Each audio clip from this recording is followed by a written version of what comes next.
Tu alimentes ton anxiété. Si tu as un trouble anxieux depuis plus d'un mois, c'est que tu prends des décisions qui alimentent ton trouble en empêchant ton cerveau de guérir d'une suractivation de ton amygdale. Et une des façons dont tu fais ça, c'est via l'activation de ce qu'on appelle des mécanismes de CCR physiques. On en parle et abonne-toi si tu veux une vidéo par jour pour guérir de l'angoisse. La première étape dans la guérison, c'est l'arrêt de ces mécanismes physiques. Ces CCR physiques, en fait, c'est un ensemble d'actions physiques que tu fais en réaction à une pensée, émotion ou sensation qui est inconfortable. Ton intention derrière ce déploiement est simple, tu veux annuler au court terme la pensée, émotion ou sensation qui a été provoquée par un événement déclencheur qui, lui, pour le coup, ne dépend pas de toi. Pour citer quelques exemples, on a la recherche sur Internet, on a demandé de la réassurance auprès d'un proche, on a les rendez-vous médicaux excessifs, si t'es hypocondriaque, etc. Je te mets la liste là, si tu veux plus de détails, tu peux prendre ma formation dédiée. Mais pour rappeler la méthodologie pour les arrêter, l'enjeu c'est quoi? Les arrêter définitivement. L'obstacle que tu vas rencontrer, c'est les compulsions et les justifications de déploiement. Donc retiens bien ça, c'est le plus important. Et donc je vais te mettre en garde contre une fausse bonne idée, celle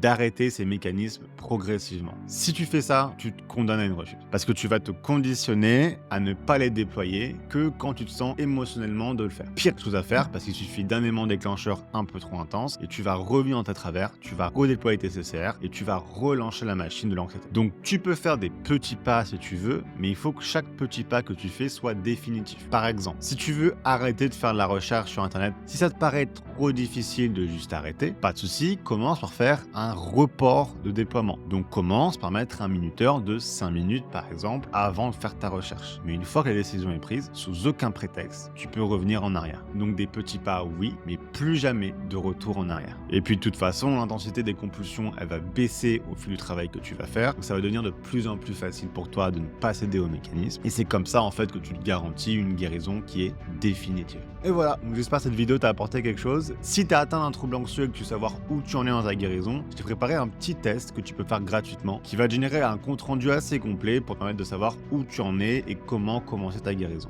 Tu peux y accéder en cliquant sur le lien dans ma description.